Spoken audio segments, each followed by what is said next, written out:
All right, so we're going to do a deep dive today into Think and Grow Rich. Okay. And, it's funny because this is one of those books that, Yeah. it's like everyone recommends it and their dog recommends it. And you're kind of like, Right. oh, is this just hype? You know? Sure.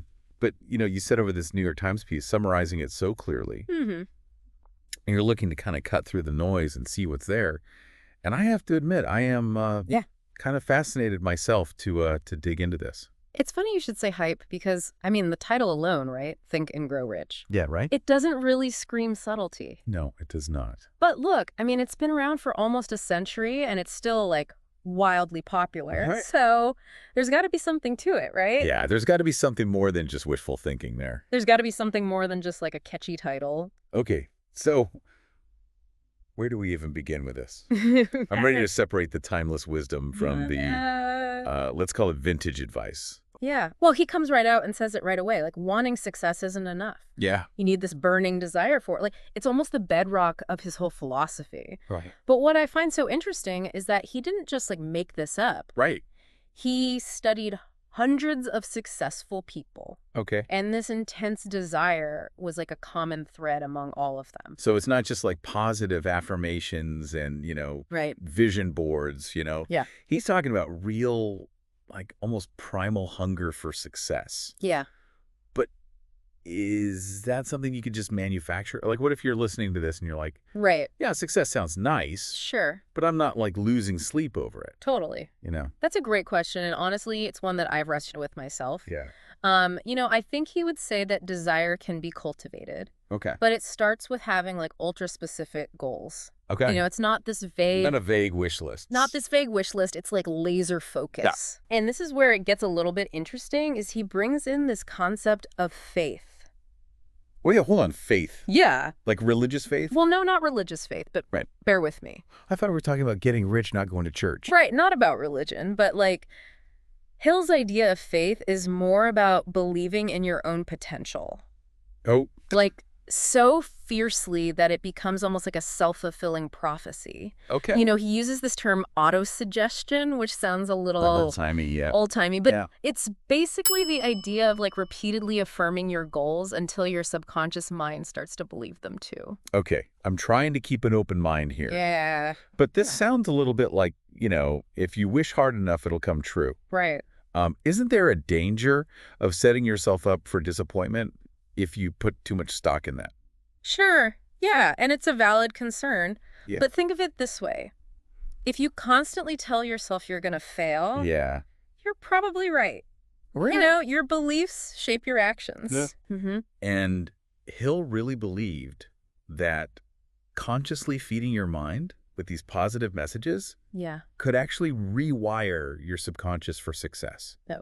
It's almost programming yourself for a specific outcome. So instead of just daydreaming about success, right, you're actively shaping your subconscious beliefs to align with your goals. Exactly. Now that you mention it, this auto-suggestion thing, yeah, it has some parallels with modern practices, affirmations and visualization techniques, which do have some scientific backing in terms of how they impact our brain patterns. Exactly. Hill was onto something back then. Yeah.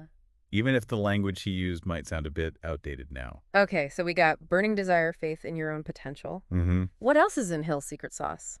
Well, the article you sent over Yeah. mentions how he wasn't a big fan of just getting a general education for the sake of it. Yeah, he seemed to value a different kind of knowledge, right? Totally. He was all about specialized knowledge. Not just being well-rounded, but becoming a true expert in your chosen field. Okay. He argued that this deep focused knowledge was key to unlocking significant success.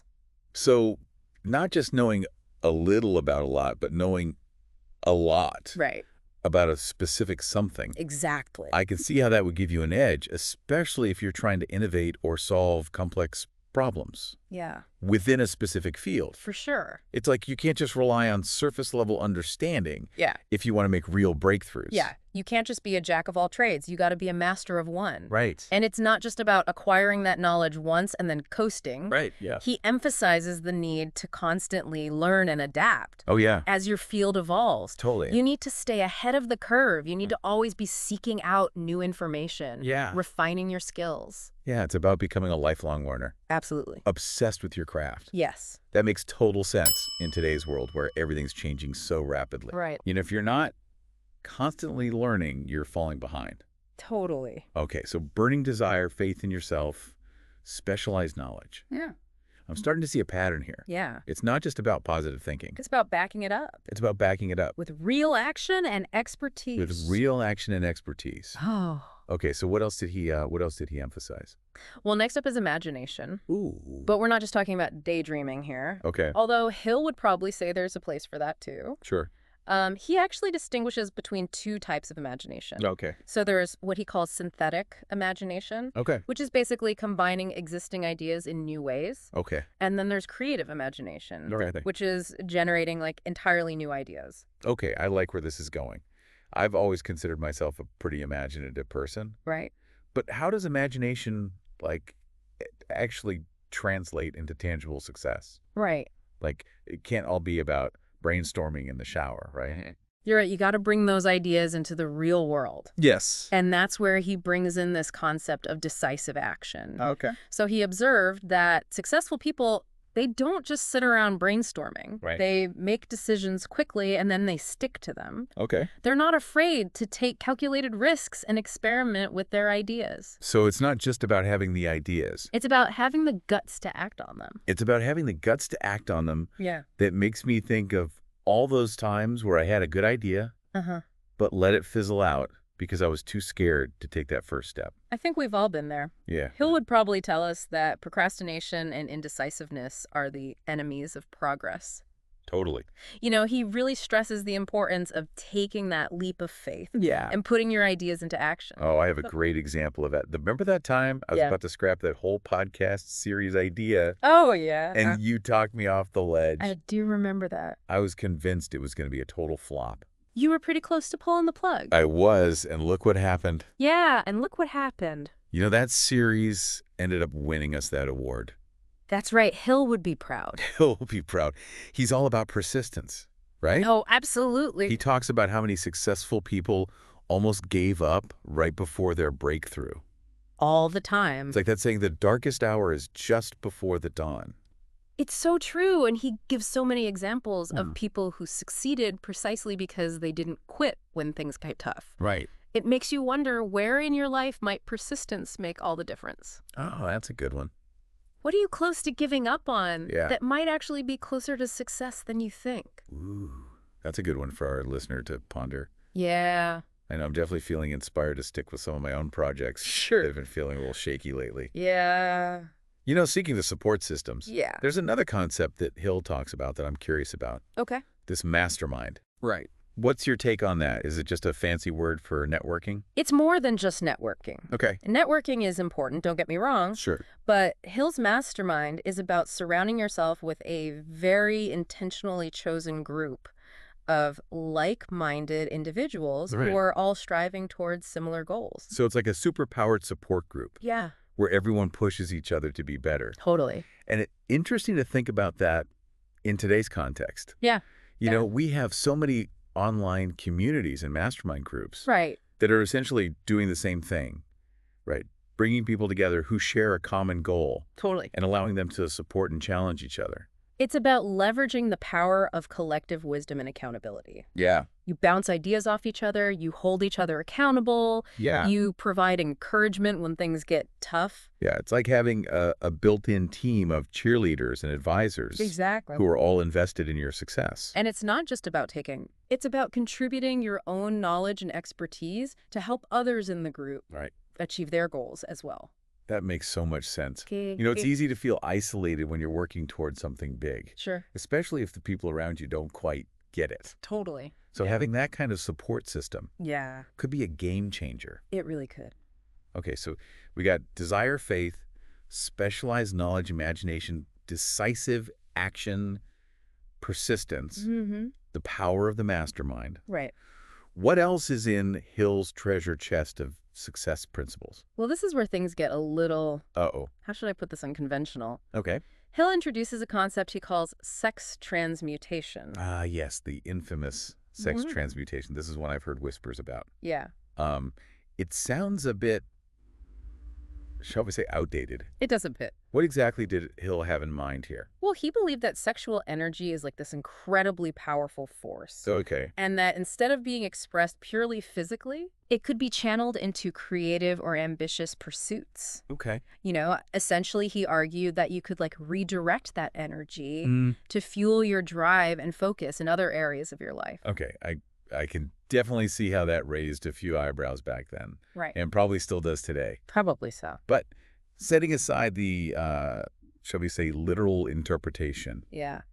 Is there a deeper principle at play here that we can apply to our lives even if we don't, subscribe to the whole transmutation thing? Totally. I think it's about recognizing the power of your drives and desires, whatever they may be, and finding like constructive outlets for them. Yeah. You know, we all have these inner sources of energy and motivation, and it's about consciously harnessing them and directing them towards our goals, whether that's starting a business, writing a book, or even just getting through a tough workout. Yeah. It's about tapping into those powerful inner forces and using them to like propel you forward. Yeah. I love that. So maybe for Hill, it was specifically sexual energy, but for someone else, it might be anger at an injustice. Sure. Or frustration with a limitation.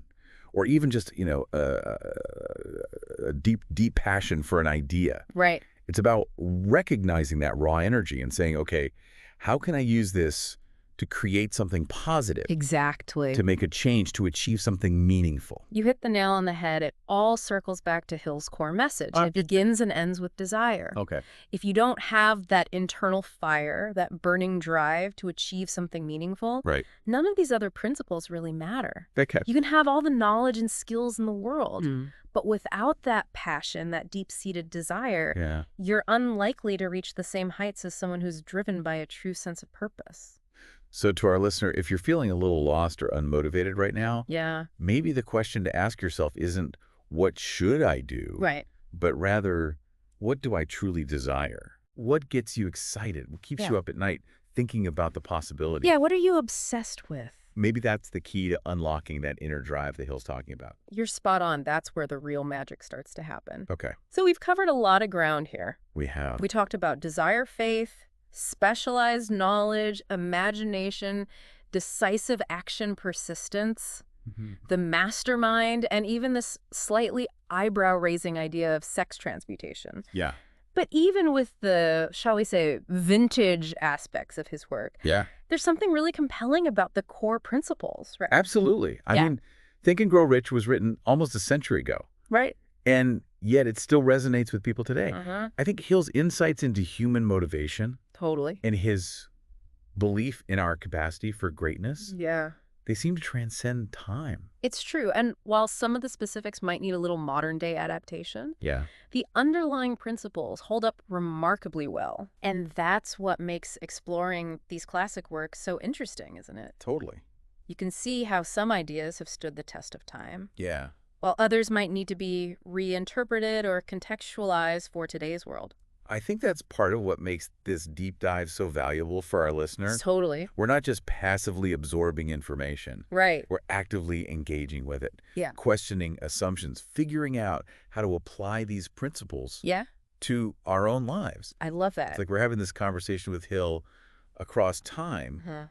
And through that dialogue, we're discovering our own unique paths to success. It's about taking ownership of the process, not just blindly following someone else's blueprint. So what's standing out to you from everything we've discussed so far? Yeah. What's resonating most strongly with you?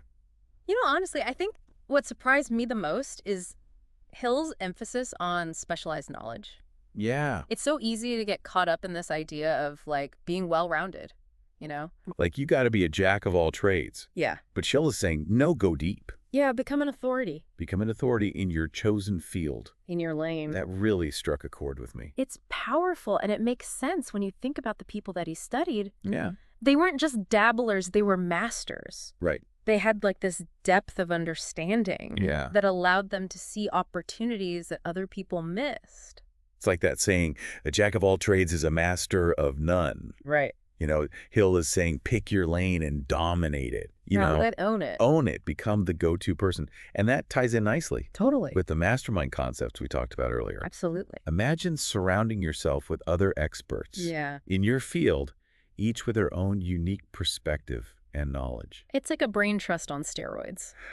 The potential for growth and innovation is incredible. For sure. And speaking of things that are a little bit mind-blowing, yeah, I gotta admit, I'm still processing this whole sex transmutation thing.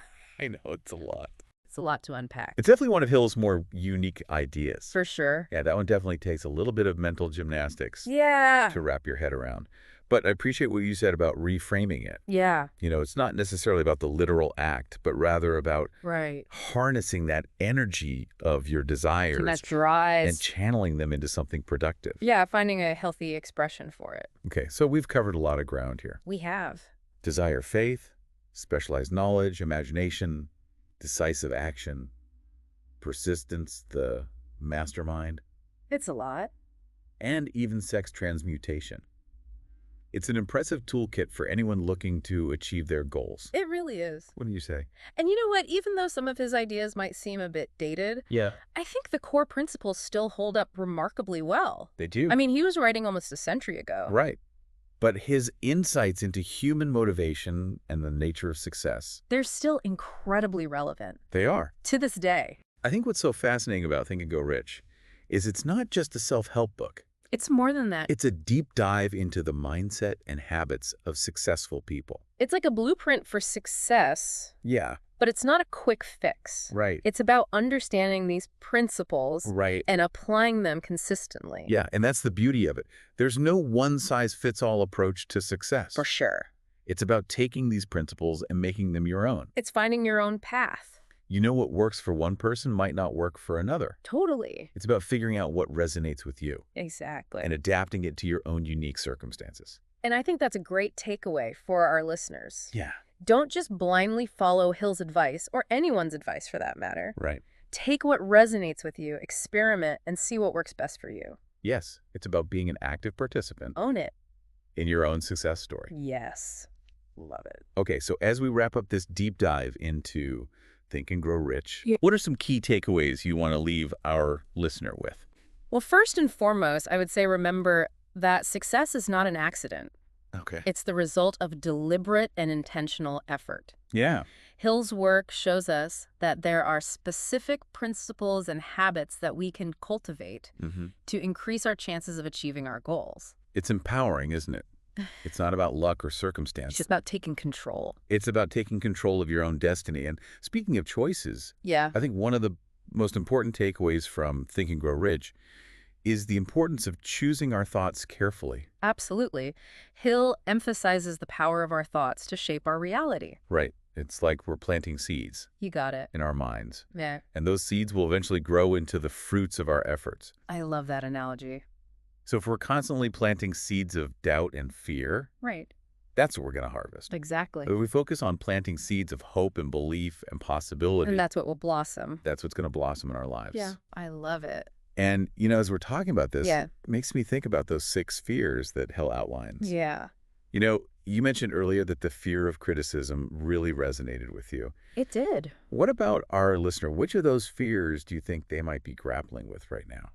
It's hard to say because, they're so universal. Yeah. The fear of poverty is a big one for a lot of people. Yeah, especially in today's economy. But I think the fear of failure might be even more pervasive. Yeah. That feeling of not being good enough, of not measuring up. It can be paralyzing. Absolutely. And it can manifest in so many ways. Procrastination, self-sabotage, perfectionism. Oh, yeah. All of these things can be rooted in that deep-seated fear of failure. And I think that's where Hill's emphasis on faith comes in. Yeah. It's about believing in yourself even when you make mistakes, even when you face setbacks. Yeah, it's about trusting that you have the strength and the resilience to overcome any obstacle. And it's not about being arrogant or delusional. It's about recognizing your own potential. Right. And trusting the process. Trusting the process. I love that because success is rarely a straight line. It's messy. It's messy. Yeah. There's going to be twists and turns and ups and downs. For sure. But it's about staying the course, Staying committed to your vision. Having that long-term vision. And believing that you will eventually reach your destination. You got it. And that brings us back to Hill's point about persistence. Yes. It's about not giving up on yourself. Not giving up on your dreams, even when things get tough. Even when it gets hard. And celebrating those small wins along the way. Yes. Recognizing the progress that you've made, no matter how small it might seem. Absolutely. Those small victories, they build momentum and keep you moving forward. They do. So to our listener, we encourage you to acknowledge your progress. Yes. Celebrate your wins and keep that fire burning bright. Yeah. Remember, you have the power within you to create the life you desire. Beautifully said. So go out there and make it happen. You got this. And on that note, we'll wrap up this deep dive into Think and Grow Rich. It's been a pleasure. Thanks for joining us on this journey of exploration and discovery. Until next time. Until next time. Keep thinking big and keep growing richer in all areas of your life.